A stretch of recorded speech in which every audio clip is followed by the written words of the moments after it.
Good evening, I'm Ces Oreña-Drilon. I'm Pauline Verzosa. And I'm Shawn Yao. The big stories tonight. Is this a portent of things to come at the Senate as it takes on the Duterte impeachment trial? Before officially convening as an impeachment court, senators engaged in a verbal back and forth and found themselves in several tense moments. Senators still took their oath as impeachment judges, but the vice president's allies in the upper chamber made it very clear they still want Duterte's trial dismissed. And President Bongbong Marcos believes that the impeachment will be crossing over into the 20th Congress. He also denies that there is a revamp in his cabinet and would rather call it a mere performance review. The Senate has officially convened as an impeachment court for the historic trial of Vice President Sara Duterte. Ironically, it was unwittingly prompted by her ally, Senator Bato de la Rosa. And live from the Senate, we have mobile journalist Merimon Reyes. Merimon, may tatlong senador pala na hindi nagsuot ng robe. Ano bang ibig sabihin nito? Magandang gabi, ladies. Tama yan. Sa lahat ng mga senador na nandito kanina, meron ngang tatlo. At ito ay sila Senatora Cynthia Villar, Senator Robin Padilla, Senator Amy Marcos. Pero may kanya-kanya silang dahilan kung bakit hindi nga ba nila ito nasuot. Ang sabi ni Senadora Villar, hindi niya raw nasukat yung itong kanyang impeachment robe. Samantala, ito naman kay Senator Robin Padilla, hindi rin daw sa kanya nag-fit itong kanyang robe. Samantala kay Senadora Amy naman ay wala raw siyang robe. Sa ngayon ay suspended yung pinakasesyon ng plenaryo, pero tuloy-tuloy pa rin ang debate ng mga senador patungkol nga dito sa mainit na impeachment trial at complaint laban kay Vice Sara laban kay Vice Presidente Sara Duterte. Pero kanina, heto ang mga ganap. On Tuesday afternoon, Senator judges have already taken their oath for the ouster trial of Vice President Sara Duterte. But not before another debate and huddle among senators first, if privileged speeches should be delivered before the oath-taking. On Monday night, Senate President Chis Escudero was already sworn in as impeachment presiding officer. But the upper chamber was quick to clarify. They are merely constituting and not convening as an impeachment court. That actually happens June 11th. When the prosecution team finally presents the article of impeachment. Senator judges will be in their crimson robes. Nevertheless, Senate President Escudero has his reservations. There is no way the 19th Congress could start with the actual trial as they will already adjourn this week. The trial of the Vice President is more likely to happen in the 20th Congress. At this point, Escudero is almost certain of a crossover. The 19th Congress cannot bind subsequent Congresses. The 19th House cannot bind the 20th House. Pag nag-decide yung 20th Senate na ayaw namin, hindi na ito pwede. Pagbobotohan din yun ng 20th Senate. Paano pag nagsabi din yung House, ayaw na namin? Anong gagawin namin? Pipilitin namin yung House? Escudero says any senator could still stand up and move against the junking of the impeachment case, even acquit or convict the Vice President. But that's just another possibility. Anybody can stand. Paano ko naman aawatin yun, di ba? Kayo kasi one side lang palagi. Huwag naman isang side lang. Kung may pwedeng tumayo para magpa-dismiss, may pwede ring tumayo para i-convict. But then again, is it reasonable? Is it legal? Will it win in a vote? Yun ang ilan sa yun ang katanungan na dapat yung isipin. The newly elected senators have expressed their readiness to take on the impeachment trial. Senator-elect Bam Aquino promises to uphold rule of law and the welfare of the nation in his decisions as senator judge. For Senator-elect Kiko Pangilinan, there are only two choices here: acquittal if there's no substantial evidence, and conviction if there is unmistakable proof. Ladies, kanina nakita rin natin na tila inambahan ni Senador Robin Padilla itong si Senadora Joel Villanueva. Ang rason, inobject kasi ni Senator Joel ang motion na isinulong ni Senadora Bato de la Rosa na i-dismiss ng Senado ang impeachment complaint laban kay Vice President. Mga bahagi ng sinabing motion ni de la Rosa.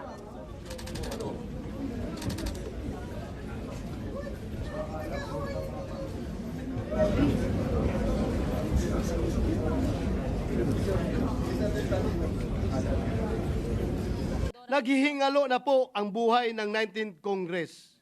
Bakit po natin ipipilit pa kung ang pintuan ng 20th Congress ay malapit nang magbukas. Kahit mag-convene ng impeachment court, bukas, summon at pagtanggap lamang sa pleadings ang kayang magawa ng 19th Congress. Should the 19th Congress convene an impeachment court, what assurance exists that the 20th Congress would continue the trial? Without such assurance, any efforts by the 19th Congress would constitute a significant waste of government resources. Tila nagkaroon din ng agawaan sa mikropono sina Senadora Risa Hontiveros at Senadora Amy Marcos. Sa simula kasi ng sesyon kanina, umapela si Senadora Risa na unahin na muna ang oath-taking ng mga senador bilang senator judges tsaka ipagpatuloy ang kanilang interpellations o privileged speeches. Sinubukan naman ni Senadora Marcos na sumingit pero dito sinuspinde ni Senate President Ces Escudero ang sesyon. Narito ang bahagi ng kanilang tila sagutan.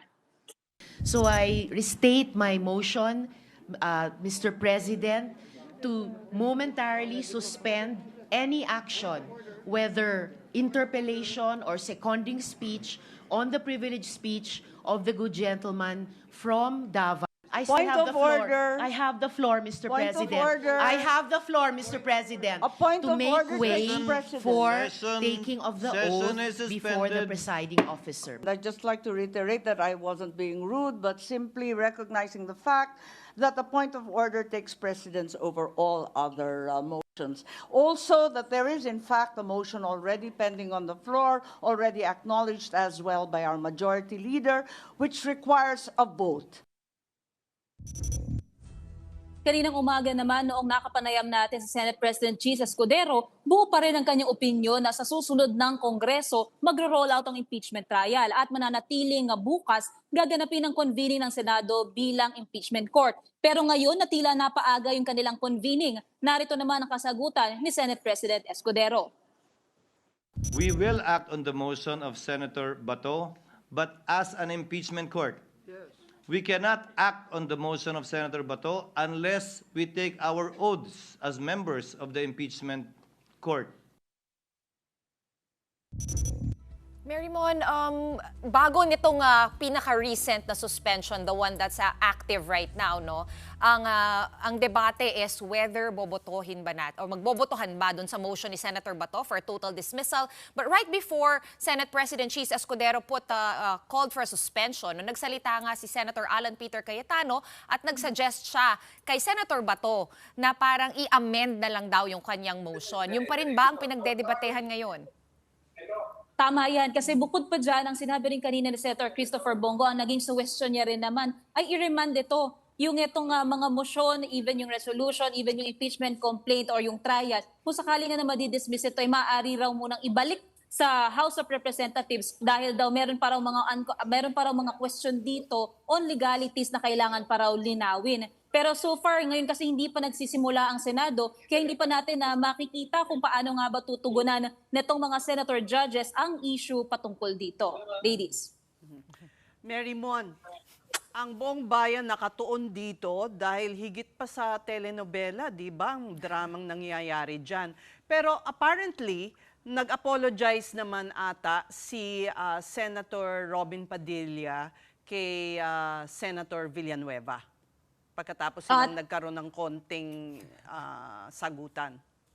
Tama yan. Kasi kanina rin pagkatapos nilang magkaroon ng tila ambahan, nagkaroon naman ng humarang naman itong Senatora Bato de la Rosa. Pinigilan naman sila na magkalapit sa isa't isa. Pero nung matapos i-suspend yung pinakasesyon para suotin ng mga senador ang kanilang impeachment robes, nakita natin na mas naging cool down naman na itong mga senador at tila nagkakausap-usap naman muli. Pero ngayon, ang inaasahan natin ang pag-iinitan na nga nila, itong naging motion ni Senatora Bato de la Rosa kanina bago sila mag-convene bilang impeachment court. Ang gusto nga kasing mangyari ni Senatora Bato de la Rosa, itong impeachment complaint laban sa vice-presidente, i-dismiss na raw. Pero dito in-object kasi ito ni Senator Joel Villanueva, kaya nangyari yung ambahan. Pero ngayon, since sila ay nag-convene na bilang isang impeachment court, doon na nila ngayon na masasagot o mapag-uusapan kung magagawa nga ba nila ito, kung pasok nga ba ito sa tungkulin nila bilang isang impeachment court Pero ang malinaw kasi sa ngayon, ang sinasabi dito ni Senator Coco Pimentel, magiging unconstitutional nga raw kung sakaling i-dismiss nila ito. Dahil ang kailangan nilang sagutin bilang impeachment court ay bumase doon sa mga ebidensya at mag-roll out yung pinaka-impeachment trial. Yung dismissing, hindi ito manggagaling sa kanila. Ladies. Mary Mon, linawin natin kung hanggang saan pag-uusapan itong articles of impeachment dahil nagsalita na si Senate President Chis Escudero na may hangganan lang dahil ayaw nilang pangunahan yung 20th Congress, ang Senado, pagka sila ay naupo na. Tama yan, Ces. Kasi ang pinaka sinasabi rin dito ni SP is ang magagawa lang ng 19th Congress ay hanggang doon lang sa pag-issue ng summons. Yung kasi kung titingnan nga raw, yung 10 days na hihintayin yung pagtugon mula sa panig ni VP Sara Duterte, maaabot ito doon sa araw na adjourned na ang Senado at tapos na ang 19th Congress. Kaya yung mga susunod pang bahagi ng impeachment proceeding kasama ng impeachment trial proper, maaari na lamang itong mapagdesisyonan ng 20th Congress pag nagbukas na ito sa July. So hanggang ngayon, malinaw pa rin kay Senate President Escudero, hanggang doon lang ang magagawa ng 19th Congress. Oo, Mary Mon, linawin lang din natin, no? As we can see in the videos, ito nga si Senator Cynthia Villar, Senator Robin Padilla at Senator Amy Marcos, hindi nga nakasuot ng robe, but did they take their oath? Sila ba ay maituturi na ring senator judges? Kasi they mentioned yung mga rason nila earlier, no, na hindi daw sila nasukatan, wala daw yung robe. So it begs a question. Parang mensahe na rin yun it's a message not verbal message. Totoo yan. Para nga siya naging statement na nila mismo bilang supposedly mga senator judges. Pero nung nakita kasi natin kanina nung nag-oath taking sila, lahat naman sila talaga present doon. Nung pag-roll call din naman ng mga pangalan ng mga senador, lahat naman ay nabanggit ang kanilang mga pangalan. Pero siguro kapag aabot na doon sa punto ng kanilang pagdedesisyon at o kaya naman ay pagboto tungkol nga dito sa impeachment proceeding, baka doon natin makita kung bibilangin nga ba ang kanilang boto. Pero ngayon kasi kababalik na lamang ulit ng sesyon at tututukan natin kung ano ang sunod na mangyayari. Okay, so Mary Mon, I know wala kang bolang kristal, pero do you get a sense of whether matutuloy ang botohan tonight? Or maghahantay ba tayo hanggang bukas? Gusto mong malaman kung magpupuyat tayo ngayong gabi? Yes, basically. Sa madaling salita. Nako, tulad kagabi kasi na umabot na lang sa point talaga na around magte-10 p.m. Ang pinaka nangyari na lang is nag-oath itong si Senate President Chis Escudero bilang presiding officer. Pero ang nililinaw nila dito, constituted pa lang daw ang impeachment court at hindi pa talaga kino-convene. So ngayong araw naman, titignan natin kung mamayang gabi ba magkakaroon ng pag-usa dito sa impeachment proceedings or mananatiling bukas pa rin talaga natin makikita yung iba pang proper ng impeachment proceeding na ito. Kapag totoo na talagang isinulong yung kanilang pag-convene bilang isang impeachment court. Okay, sige, aantayin namin ang iyong mga updates. Maraming salamat, Mary Mon Reyes, our mobile journal, reporting live from the Senate. Well, President Bongbong Marcos sees no controversy in the Senate's current stand on the impeachment trial of Vice President Sara Duterte. Speaking with the media today, the chief executive said that he sees the impeachment trial continuing into the 20th Congress, even if it starts in the 19th. The Senate has been under scrutiny for dragging its feet on the impeachment complaint, particularly Senate President Francis Escudero. Marcos, however, maintained his distance, though, and said that it is up to the Senate to decide on the matter. What is the controversy? There's no way that even if they start the trial now, that they will finish it before the new senators come in. This is really a function of the Senate right now, so we leave it to them. We are watching, of course, what the Senate President Chis Escudero is doing to try to make it as a peaceful a transition as possible from this Congress to the next. President Marcos also clarified that the recent changes in his cabinet should not be seen as a revamp, rather just putting all officials on notice to do a better job. Marcos emphasized that he continues to look into the performance of government agencies and that he intends to conduct these reviews as a regular practice. To recall, President Marcos asked his cabinet to submit courtesy resignations last month following the administration's poor results in the midterm elections.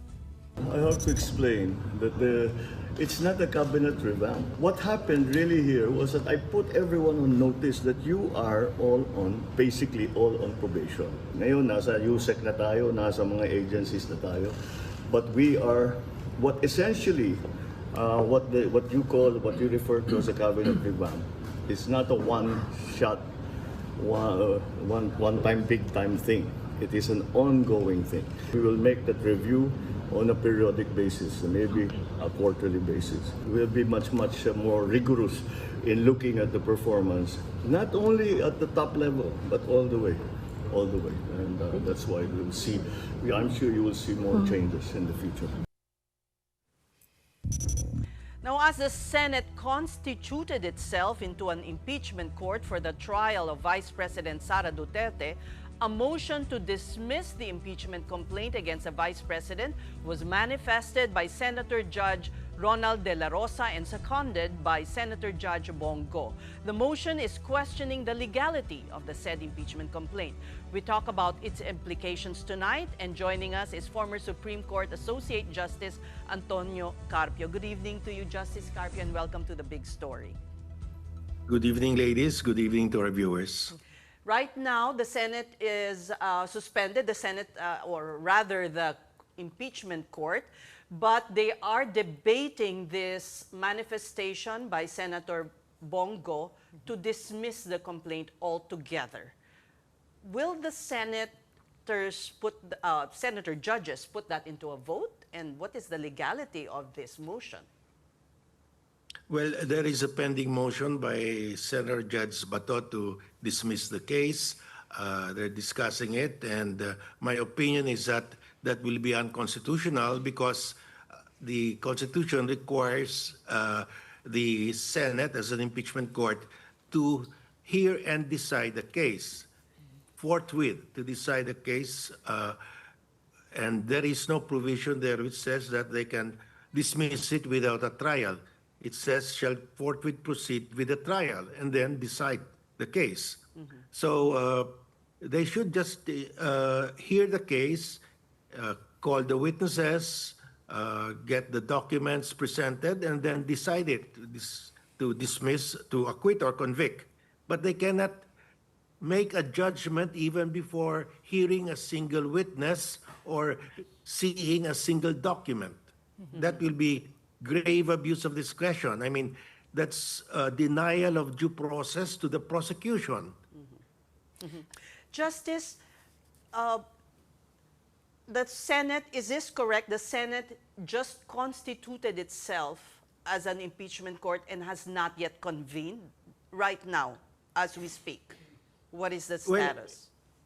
It has constituted itself as an impeachment court. They are now discussing a motion presented to the impeachment court. So in effect, it has convened, but there is no trial yet.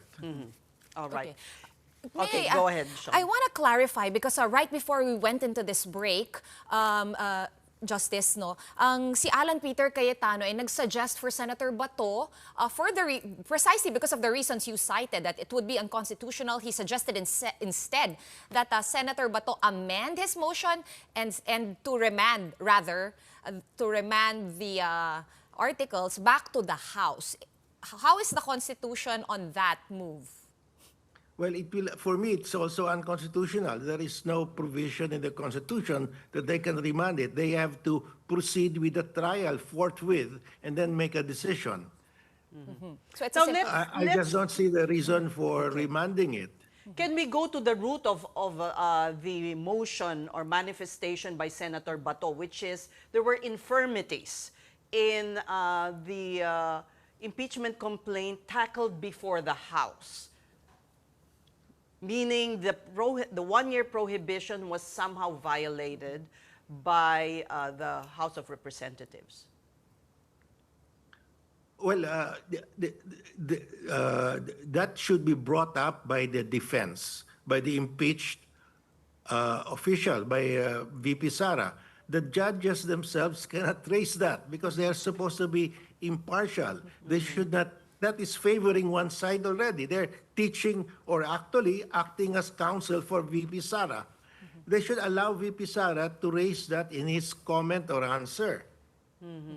Okay, but Justice, who can really decide on whether the one-year ban was violated? Because Senator Bato did cite a ruling by Chief Justice Renato Puno in Francisco versus House, which said that the Senate can decide the question of whether the one-year ban has been violated or not because it has primary jurisdiction over the case. Well, the impeachment court can decide, but that can be questioned before the Supreme Court if it violates the Constitution. But the Supreme Court has actually been very clear in its decisions that there was no violation. I mean, these precedents are cited. Not in this case. That has not been ruled upon by the Supreme Court yet, whether the one-year prohibition has been violated. There was a case before, in the case of CJ, Chief Justice Davide, on that issue. But this is factual, because whether the one-year prohibition has been violated or not is a matter of fact. In fact, I don't know yet because I haven't seen the documents. And that's precisely why Cayetano is saying we cannot decide that now because we don't have the documents here. We haven't seen any of the documents. So in which case, am I hearing you right, Justice, that they should just start the trial so that the defense of the Vice President can just lay these arguments out at ilalabas na lahat ng dokumento? Yes, all of these objections they're raising should be raised by the impeached official, by VP Sara's lawyers. Why are they acting like counsel for VP Sara? But Justice, another topic of debate is whether this can cross over to the 20th Congress. And one senator even floated the question earlier, what assurance is there that this impeachment complaint can cross to the 20th Congress? Well, my personal opinion is that it can cross over because the Constitution says that public officials shall at all times be accountable to the people at all times. That means a legislative calendar cannot extinguish accountability. At all times means it can cross over the succeeding Congresses. And that has been the case in the U.S. And I think that's very obvious, but... Oops. Justice Carpio. All right. We lost you for a while there. Please... I guess the last sentence? Yes, the last sentence. May you repeat that for us?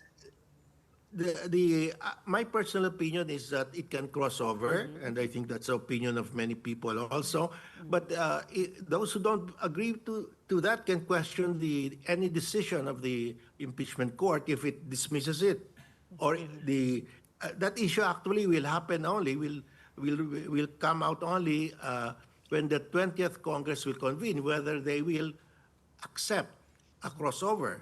Because if they don't accept a crossover, or they accept it, we really don't know.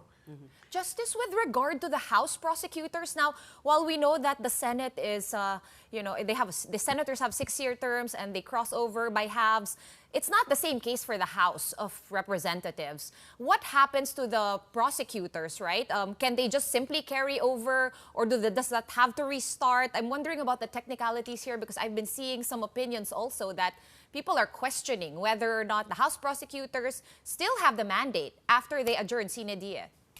Well, the Speaker of the House will choose who will, if the old prosecutors will continue or if they will be changed. Some of them did not win re-election, so they will have to be changed. But it's the House will have to decide whether to continue with those prosecutors or not. But they will have to send prosecutors, whether new or old or a combination. It's up to them. But they have the authority to send their prosecutors. Justice, just like us, I'm sure you were glued to the goings-on at the Senate. What did you make of the session today? Well, it looks like that they're trying to act. Many of them were acting like lawyers for VP Sara by saying it should be dismissed. They are raising objections that should be raised by VP Sara. Why don't they just wait for the comment of VP Sara and then act on that? And what about senators who didn't don their robes? Well, the reasons were that they didn't have the robe. I don't think that would affect their status as senator judges. It's a matter of it's just a ceremonial dress anyway. But they took their oath. That means they assumed the obligations and duties of senator judges. Let me ask a hypothetical question here, Justice. What if the Senate does vote and they vote to somehow remand the impeachment back to the House, or they vote to dismiss altogether? What happens then? Well, if let us say the Senate now, as an impeachment court, will not continue, do anything other than continue, then the prosecutors or any taxpayer can go to the Supreme Court to question the action of the impeachment court on the basis of a violation of the Constitution. And Justice, well, the basis of this recommendation to remand it to the House is mainly because they're pointing out that the House dragged its feet in the first 3 impeachment complaints. They're saying na they took their time. Sinabi pa nga po kahapon ni Senator Cheese Escudero na pabanjing-banjing yung House. What do you make of that, of them throwing this back at the House? Go ahead, Well, Justice. that will make sense if there is no crossover. That will make sense if only the 19th Congress can hear the case, can decide the impeachment complaint. But there is a crossover, so even if they delayed it, it can continue into the next Congress. So it doesn't stop the impeachment. Okay, so everything should proceed. Basically, the trial should still proceed, and that's still your stand, basically. Yeah, because that's the command of the Constitution. Trial shall forthwith proceed. And there is actually a crossover because the Constitution says the public officer shall be responsible to the people at all times. In other words, regardless of Congresses ending or renewing, they are accountable to the people. All right. Well, we thank you very much for your time. Thank you so much, Justice Antonio Carpio. Yes. Thank you to our viewers. And while her impeachment case is being tackled in and outside the hallowed halls of Congress, Vice President Sara Duterte flies to Kuala Lumpur, Malaysia for a, quote, personal trip. According to a post shared by her office, Duterte will be with her family. She's also set to attend Independence Day celebrations and meet with overseas Filipino workers there as part of an OVP program. Duterte's trip comes a day before the presentation of charges against her happens and just days before the 19th Congress adjourns on June 14. In a statement Monday, Duterte's legal team maintains the impeachment process is flawed but says they're ready to face it. Meanwhile, the Catholic Bishops' Conference of the Philippines, or CBCP, has weighed in on the Duterte impeachment trial as well. CBCP President Pablo Virgilio Cardinal David has called on senators to let constitutional process proceed without obstruction. David also says that the Senate has a constitutional duty to act on it, and any interference would betray the Constitution and public trust. For its part, Tindig Pilipinas has organized a vigil outside the Senate's main gate today, with co-convener Kiko Aquino D leading the prayer. Together with ML Party List, Akbayan Youth, the August 21 Movement, and Partido Manggagawa, they prayed for an orderly constitutional process for the impeachment trial. The groups will be staying outside the Senate until 9 p.m. tonight. This is part of a series of rallies that the group will be holding outside Senate with regard to the impeachment. They are expected to gather again tomorrow, June 11 at 1 p.m. for a rally. Well, we're just going to take a quick break, but coming up, we speak to one of the prosecutors in the historic impeachment trial of Vice President Sara Duterte. Congresswoman Bel Zamora joins the big story when we return. Keep it here.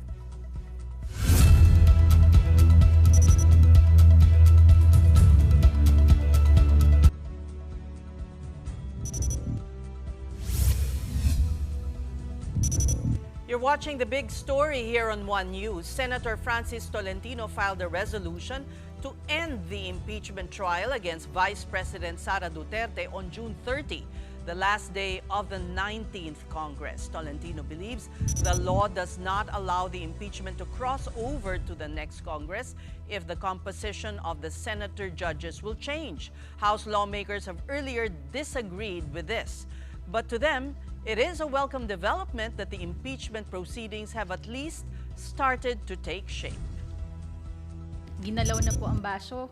Nakinig na po ang Senado sa mga pahayag, hindi lang ng Kamara, kundi ng iba't ibang sektor ng lipunan.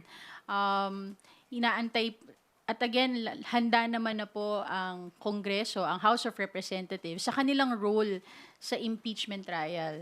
Ginawa nilang magkaiba pa ang constitution of the impeachment court versus convening as an impeachment court. Siguro they're splitting hairs on that. But sabi nga namin, maski na sa tagal ng hinihintay natin kahapon, at least nakapag-oath ang Senate President, and we expect them to take their oath today. Some senator judges are now considering to remand the impeachment case back to where it came from, the House, instead of dismissing it altogether. Earlier in our interview with former Supreme Court Associate Justice Antonio Carpio, he had called this unconstitutional. But let's also discuss this with one of the House prosecutors, Congresswoman Bel Zamora. Good evening and welcome to The Big Story, Congresswoman. Good evening, Jeff. Good evening, Shawn and Ms. Pauline. Thank you very much for having me tonight. All right. Remanding the complaint back to you, is that unconstitutional or not even written in the law book? Exactly. I would agree with Justice that this is unconstitutional. It's not in the Constitution. And if we read the words of the Constitution itself, there is no other option for the Senate but to hold trial. They are a trier of the facts, the evidence, and that is their only duty. They have no power or authority to remand the same back to Congress. Now, Justice Carpio also observed that it seemed that some senators were lawyering for VP Sara, and that this matter should have been raised by her and not by the senator judges. What do you say to that? Well, we've been hearing from some of the senators that they intended to have it dismissed days ago, months ago. And now actually we are seeing that happen in the Senate. We were watching earlier and we saw that we have Senator Padilla, Senator Bato clearly showing their side in this matter, even though as senator judges, they are directed to be nonpartisan. If they do say that VP Sara is confident that she'll be acquitted, then we should just go ahead and go ahead with the trial. Exactly. Again, for us prosecutors, we are doing our job under the Constitution, under the law, which is to bring out the evidence, all the pieces of evidence that we have gathered in Congress. That is our duty under the law. And it is also the duty of the senators to hear the case, to conduct trial, and nothing else. Now, if they are confident that the evidence is not enough to convict the accused or the vice president, the impeached official, then there should be nothing wrong or no problem with having the trial proceed.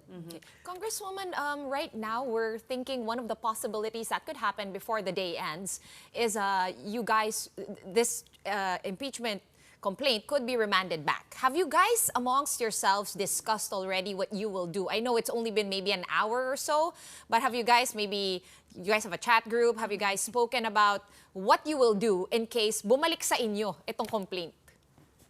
Well, to tell you honestly, we've been discussing that with our private prosecutors or private lawyers who have been helping us. And well, to be frank about it, we're a little shocked. That's been my feeling the past few days. So shocked with how the senators are conducting themselves or filing resolutions left and right, just to have the proceedings cut. And again, remanding it is not an option. So I don't know where this suggestion or this act came from. Okay, but Congresswoman, where are you in terms of your preparations? And if you were to follow the calendar being proposed by Senator Francis Tolentino to conduct the trials and end it by June 30, is that feasible? Will the prosecution panel be able to do your part? Definitely, that's not feasible for us. That is definitely unacceptable. I said earlier in an interview, let's compare this to, an away ng magkapitbahay. You can't even resolve that in 1 day, 2 days. And they want us to present our evidence in 2 days, for the Vice President to present her defense in a short period as well. So I don't think that that's acceptable for anyone. That will be, violative also of the Constitution. What about narrowing down the articles from 7 to 2? We don't see that as acceptable as well. We have different pieces of evidence for each article, and we wouldn't have put those articles in the complaint if we didn't have all of the evidence for each.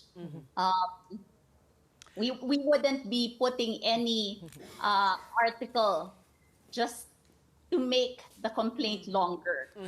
Now, definitely have the evidence for each. if we could go back to the root of the manifestation of Senator Bato, which is that it's infirm that the House did not follow procedures.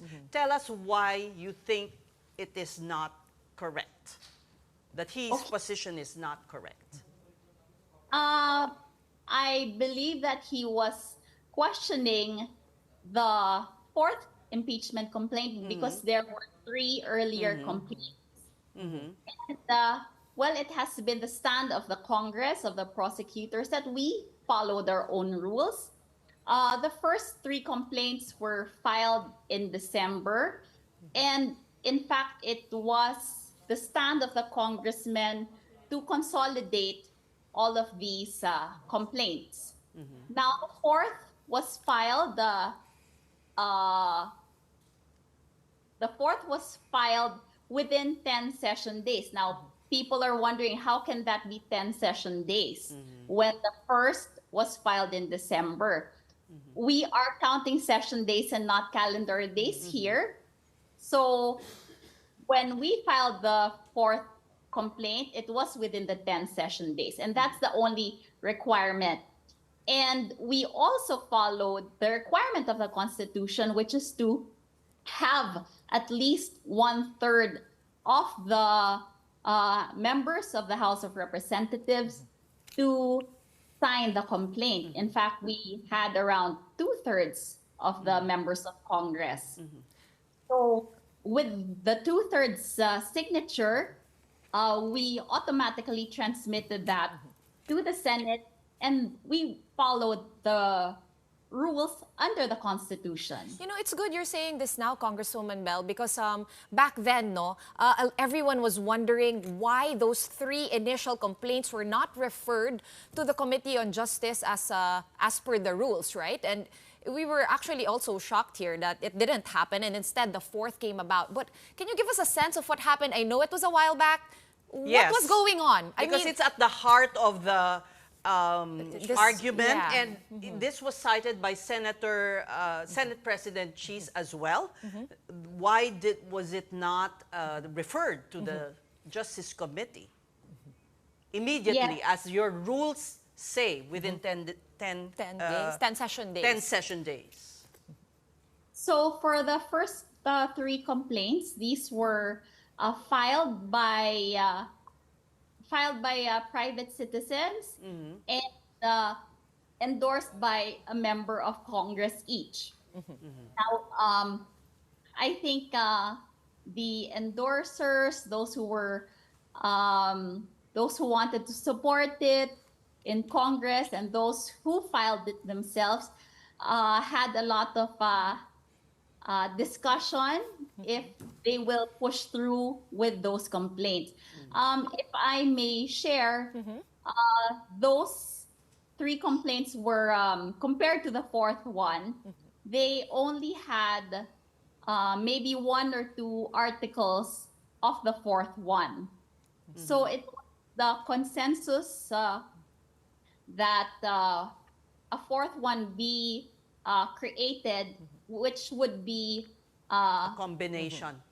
of all of the articles, of all of the allegations, and that would be supported by at least 1/3 of the members of Congress. Your rules allow this. Your rules allow this.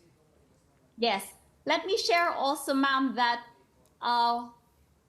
for the information of everyone, copies of the complaint were circulated amongst all of the members of Congress, and we were able to read it. I think that's also one of the complaints or allegations of the Duterte camp.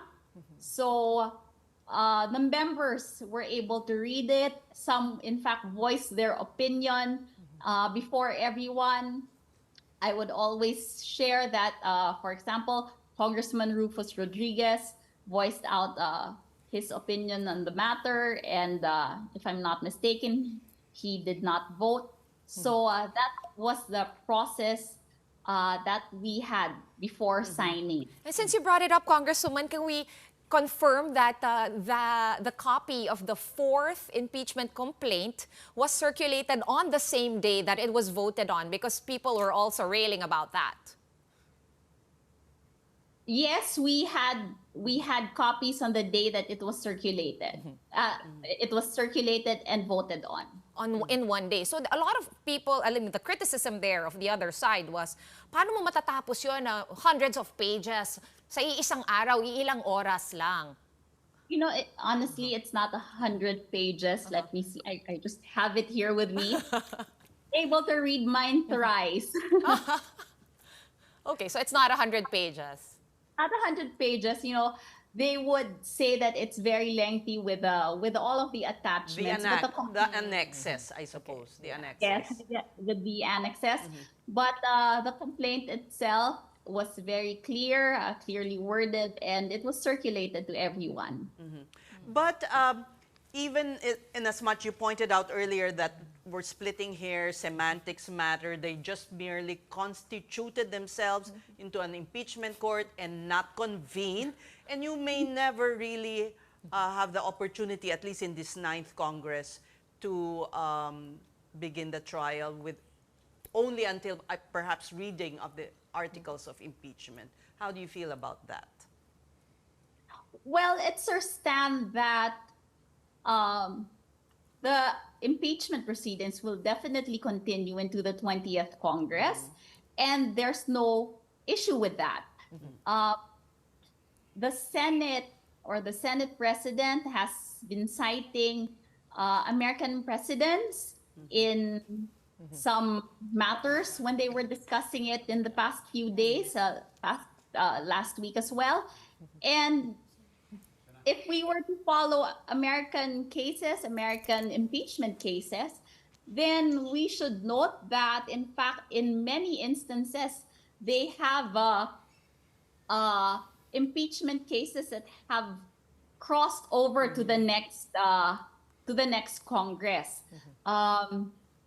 We studied several cases before. The prosecutor studied several cases before, and we saw that that is really the practice for an impeachment to continue into the next Congress with no problem. But their point, Congresswoman, against that would be that the U.S. Congress always has a majority because they do not elect in 50%, 50% like denominations like we do. What would be your answer to that argument? Now there's another, yes, there's another another reason why we should continue into the next Congress. This is not a legislative matter. This is not a legislative function of the Senate. And non-legislative functions definitely continue into the next Congress. We have, for example, the Senate Electoral Tribunal, which continues to work even beyond the term of the senators, because this electoral tribunal necessarily takes up matters that happen after the elections or after a term of office. So there are functions in Senate as well as the House of Representatives that continue. There are day-to-day matters, day-to-day functions, non-legislative functions.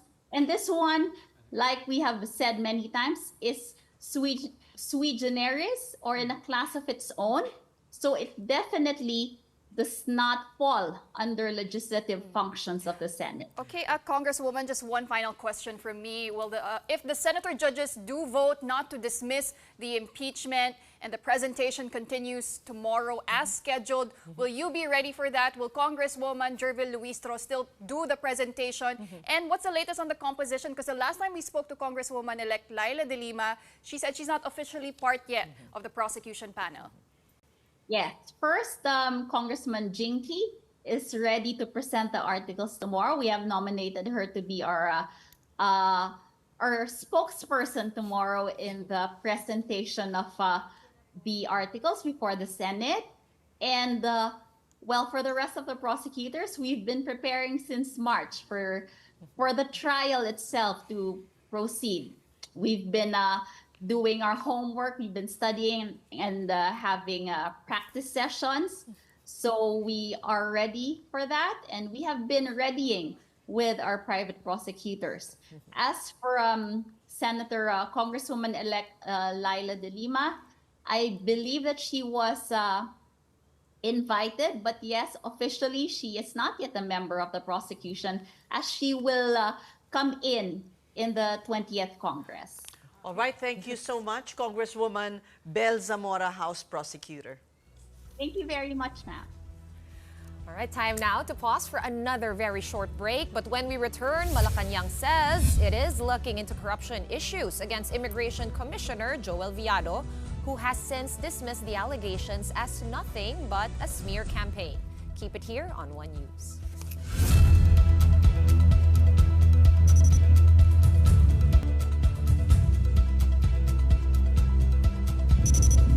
Welcome back to the big story. The Bureau of Immigration has been rocked by corruption allegations by no less than its commissioner, Joel Viado. Immigration employees accused Viado of bribery, deportation, irregularities, and misconduct, particularly in relation to foreign nationals formerly employed in now-banned POGO hubs. Some employees even sent letters directly to President Marcos, bypassing the BI's internal grievance chain.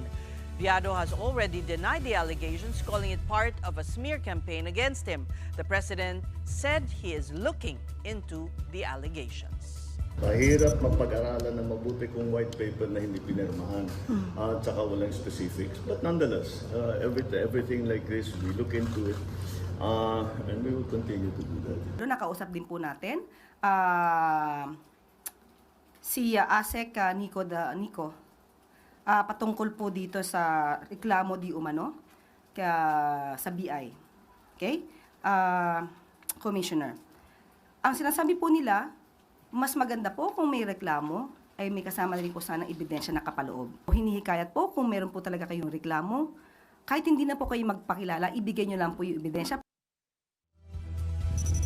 Malacanang also announced today that National Security Advisor Eduardo Año will remain in the cabinet.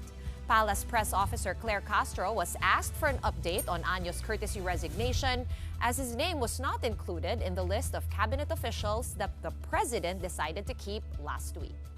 Ayon po sa ating Pangulo, and I quote, Secretary Anyo has been doing or has been having to deal with health issues ever since the time of the pandemic. However, he has kindly agreed to stay on in the NSC as he feels. And our president agrees that he can continue to do the fine job he has been doing. So, maaari pong manatili si Secretary Anyo hanggat kakayanin po niyang kanyang kalusugan. Meanwhile, Supreme Court Administrator Raul Villanueva has been named SC Associate Justice. President Marcos administered Villanueva's oath office in a ceremony at Malacanang. Villanueva is Marcos's first appointee to the High Court, replacing Associate Justice Mario Lopez, who retired last June 4. Before his stint as SC Court Administrator, Villanueva served as presiding judge of regional trial courts in Las Piñas, Taguig, and Manila. It is a well-deserved appointment. He has a wealth of experience as a judge, an RTC judge, until 2002. And then he has from 2002, and since 2010, he has worked in the Supreme Court. We have begun a trend between the Supreme Court and the executive of a closer relationship in the past couple of years, and I know that the appointment of our new justice will continue that trend and bring the departments of government even closer than before, and so that the function of government is smoother, better. We all have our part to play, and for justice, you have a new part to play. Now, in other news, the Department of Education will roll out the pilot implementation of the revised senior high school curriculum this June. With more than 800 schools joining the pilot, DepEd says the move is long overdue and will address long-standing problems within the current SHS system since its implementation a decade ago. Under the revised curriculum, students will now choose between two main tracks, academic or technical professional, replacing the previous 4-track system. Core subjects are also down from 15 to 5, which include effective communication, general math, general science, life and career skills, and pag-aaral ng kasaysayan at lipunang Pilipino. But with just days before classes officially begin, some schools are saying they're not prepared. We are not yet ready kasi wala pang training na i-pilot natin, ma-start na tayo sa opening by Monday. Para po mapaghandaan ng mga guro yung ituturo nila, lalo-lalo na po mag-stream down sa 5 core subjects.